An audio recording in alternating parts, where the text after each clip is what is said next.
Here's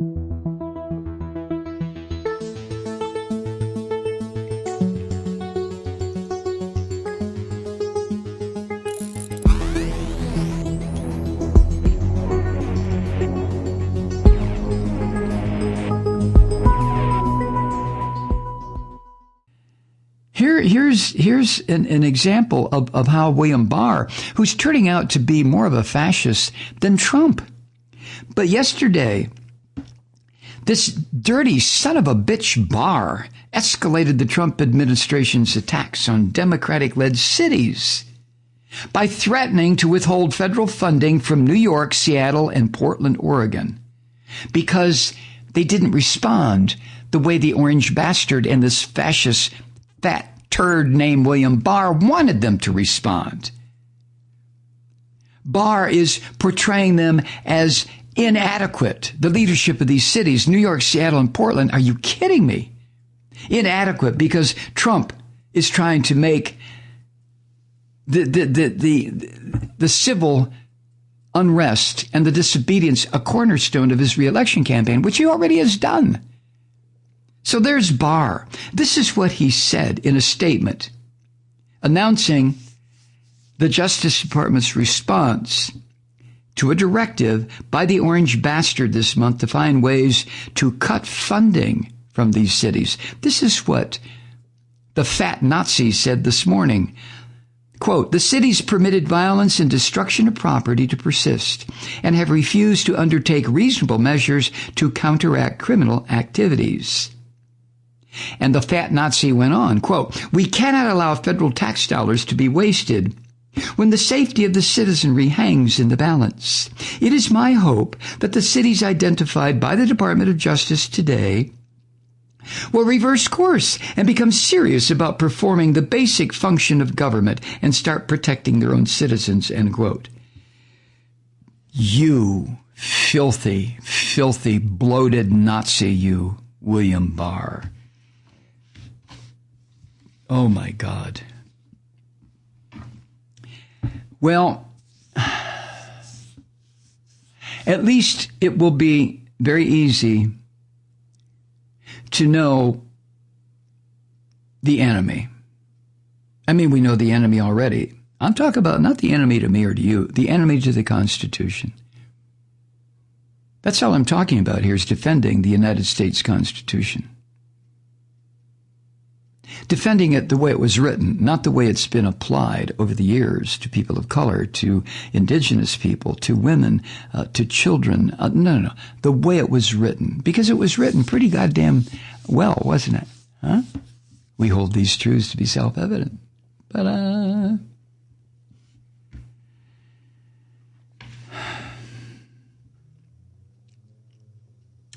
Now, Democrats, of course, as Democrats always do, instead of saying, you son of a bitch, William Barr, we're arming up. You go ahead. Try to cut funding to our cities. We will show up on your doorstep fully armed and ready to take your ass down. Do you think Democrats would ever say that? No. Trump and his gangsters do. But you know how Democrats responded to Barr? Democrats threatened legal action should the administration move to curtail their federal funding. But, New York Times says New York, Seattle, and Portland called any move by the Trump administration to defund their cities unconstitutional and noted that Congress, not the president, controls federal funding. Well, you're absolutely right, Democrats. You're absolutely right. But do you think that kind of talk matters a damn to the bloated fascist pig, William Barr, or this bastard in the White House, Donald Trump? Do you come on, guys. Come on, girls. You don't believe that anyone associated with Trump, even peripherally, gives a rat's ass about how many lawsuits you threaten? They don't recognize lawsuits. Haven't you gotten that yet, Democratic leaders? Legal action is bullshit. It means nothing. Nothing. You know what Democratic leaders should be doing is what Uncle Mike has been suggesting for years. And that is just say to the rational people still in this country, and there are a lot of them, there are millions of us, there are tens of millions of us, hell, there might be a couple of 100 million of us.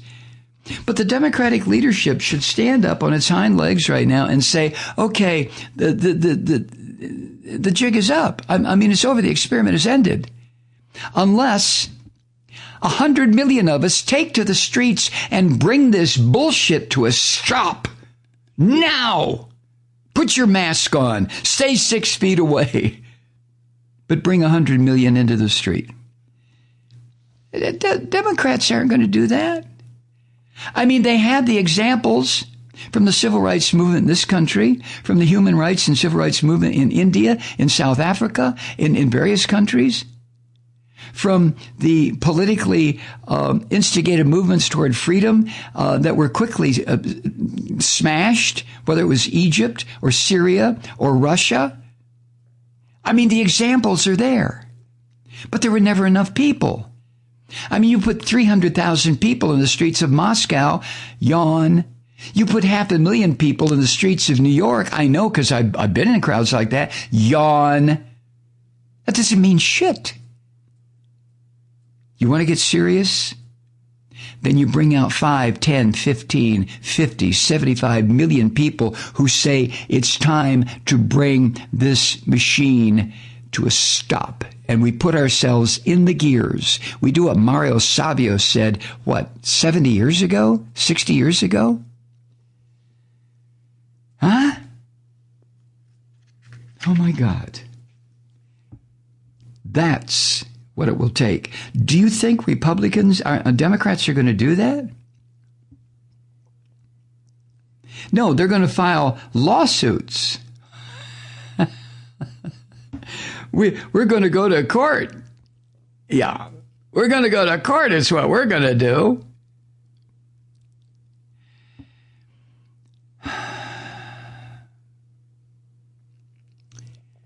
Put your gears on the wheels. Right? Where is that? It should be read constantly.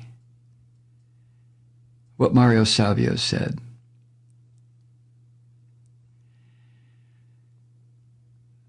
But it's not. And I don't understand why.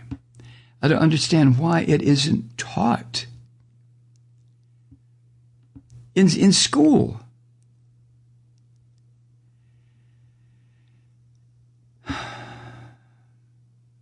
Oh well. Oh well. I'm sorry. I'm just drifting off. I think about the potential that the framers laid out in the documents, the potential for decency. All people being created equal, endowed by their creator, which is DNA, with certain unalienable rights. That part is bullshit. You know as well as I do. There's no such thing as unalienable rights. I mean, we're mammals. We don't have any unalienable rights except those that we decide to establish and define as unalienable. Okay. But I've been told that I've learned that most of the framers were not Christian. They were deists, though. So, creator, blah, blah, blah, yada, yada.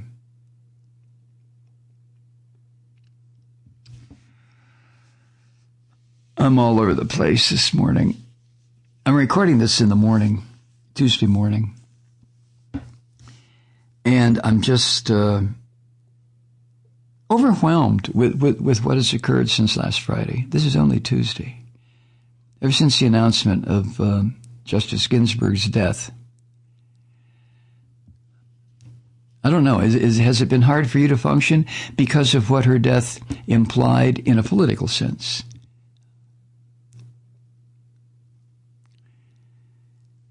But back to Trump and Barr threatening to cut off funding to cities. I just wonder if these dumb son of the bitches understand where the funding that they're going to withhold, where it comes from. You know, cities like Portland and New York and what are the other ones? Seattle. If those cities, I don't know what their actual numbers are. I know the states, those 3 states contribute more to the federal government than they get back in tax dollars. So maybe the answer to this should be not the Democrats with their wimpy little, we're going to file a lawsuit. That's what we're going to do. No. Why bother? Why not just respond in kind? Okay, you miserable bastards in the federal government, we are not sending you any more tax dollars. And we're going to have National Guard at our state boundaries. So when you send your tax collectors to come and collect, we will give them about 4 seconds to turn around and head the other direction, lest they get an ass full of buckshot or worse. The Times has this. Trump said in a memo which gave William Barr 14 days to identify potential target jurisdictions. See, they're already working up their targets to do this. But Trump accused cities of allowing anarchy to take hold. And the orange bastard said that the local officials who had permitted crime to persist should face punitive financial measures. So he's threatening to withdraw billions of dollars from some of the country's largest cities. And that's when he and his little fat attack dog, fascist attack dog, William Barr, named New York, Seattle, and Portland. Trump said in his memo, quote, my administration will not allow federal tax dollars to fund cities that allow themselves to deteriorate into lawless zones. Jesus Christ Almighty. And he gets away with saying that. The only lawless zone, you rancid son of a bitch, is the White House. Wherever you are is the lawless zone. Hey, Truth Seekers, while we're practicing safe social distancing, it's a great time to treat yourself with some seriously delicious, responsibly sourced coffee. Awaken to pleasure with River Moon Coffee. But don't take my word for it. Here are 2 recent reviews. Quote, we sell River Moon Coffee at Marine General Store, and I can't seem to keep up with customer demand. Not only is the coffee excellent, but the philosophy behind it, the careful sourcing and constant research to bring a quality product to customers, appeals to the hearts of our community. End quote. And here's one from a fellow Malloy listener. Quote, I love this coffee. I buy it in 5-pound bags. I especially love the Truth Seeker blend. End quote. Sounds like they're planning ahead for the apocalypse. Anyway, support a progressive small business that supports this program. Go to MikeMalloy.com and click on the River Moon Coffee link on the main page. You'll thank me later.